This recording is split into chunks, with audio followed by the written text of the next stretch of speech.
You're watching South Asia Newsline, and here are the top stories we're tracking for you on Tuesday, the 2nd of May.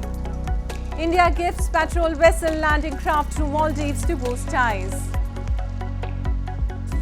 US panel urges removal of Pakistan's religious freedom waivers.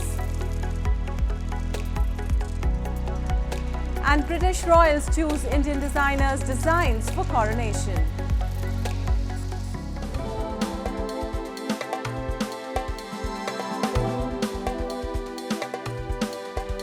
And now for all the details. India's Defence Minister Rajnath Singh on Tuesday met Maldives President Ibrahim Mohamed Solih in Malé as part of his three-day official visit to strengthen ties.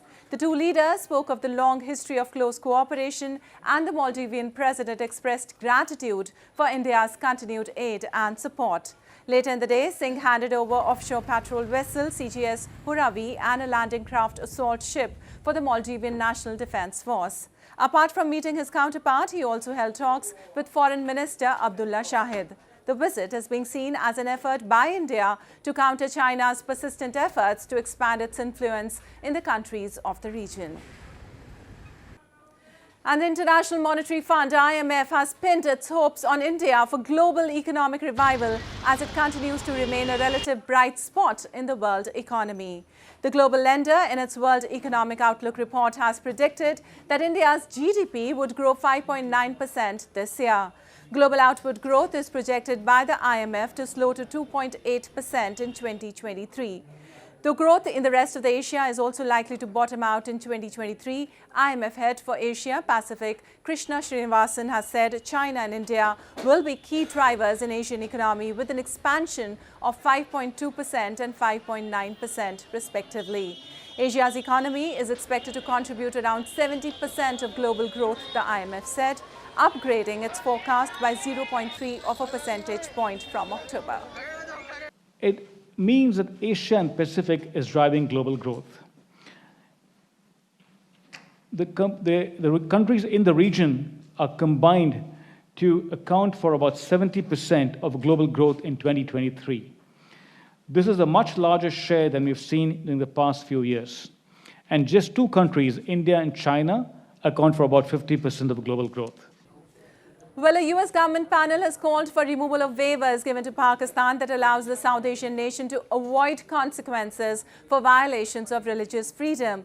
In its annual report, the United States Commission of International Religious Freedom highlights the religious minorities were subject to frequent attacks and threats, including accusations of blasphemy, targeted killings, lynching and forced conversions in the year 2022. It noted that Pakistani society has grown increasingly intolerant of religious diversity. Human rights defenders in past have raised concerns over the draconian blasphemy laws, which are often exploited to settle personal scores against minorities.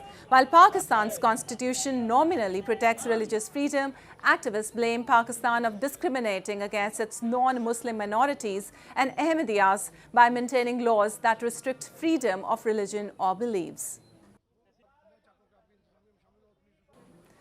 Quran teachers in Pakistan-occupied Kashmir staged a demonstration recently to demand regularization and the promised hike in their salaries. They said a notification regarding the scale upgradation of 496 teachers was issued by the authorities, but even after 11 months, its implementation is yet to take place. The protesters alleged discrimination and said their repeated requests are being ignored. They said they have held several protests, but all in vain. 11 माह गुजर चुके हैं, काबीना ने भी मंजूरी दी है, notification भी हो गया, लेकिन अभी तक इनकी तकर्री नहीं हुई, जो इंतहाई तशवीशनाक है।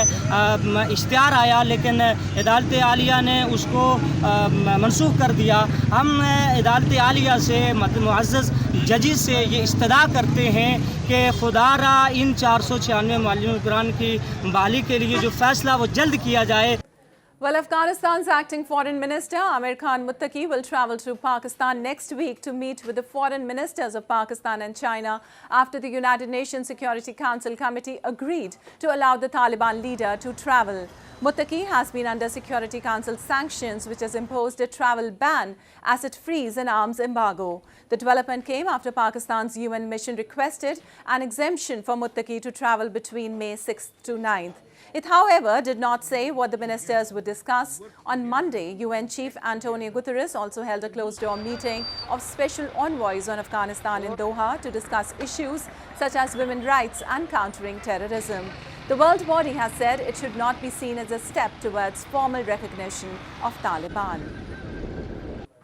And the coronation of King Charles and Queen Consort Camila has given a reason to rejoice for designer from India who has received acknowledgement for her designs, which are likely to be worn by the British royals for their big day. Take a look. Making India immensely proud, designer Priyanka Malik has said her designs have been selected by the British royals for the coronation of King Charles this week.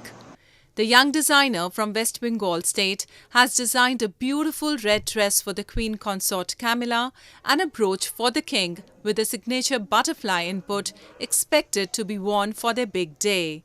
Malik said she has received an acknowledgement from the Buckingham Palace that the Queen Consort liked her designs.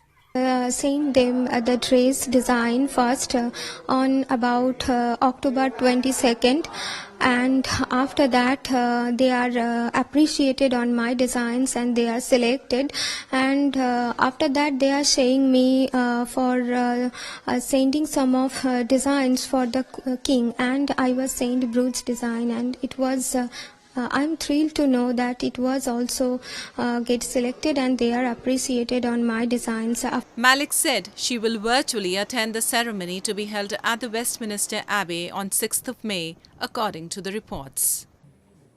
Scores of Hindu devotees on Monday took a holy dip in the river Ganga in India's Varanasi to celebrate the Pushkaram festival, which is dedicated to sacred rivers. The devotees and priests performed rituals to worship the river Ganga, which along with its tributaries is a vital water source for millions of people. The festival is observed once every 12 years.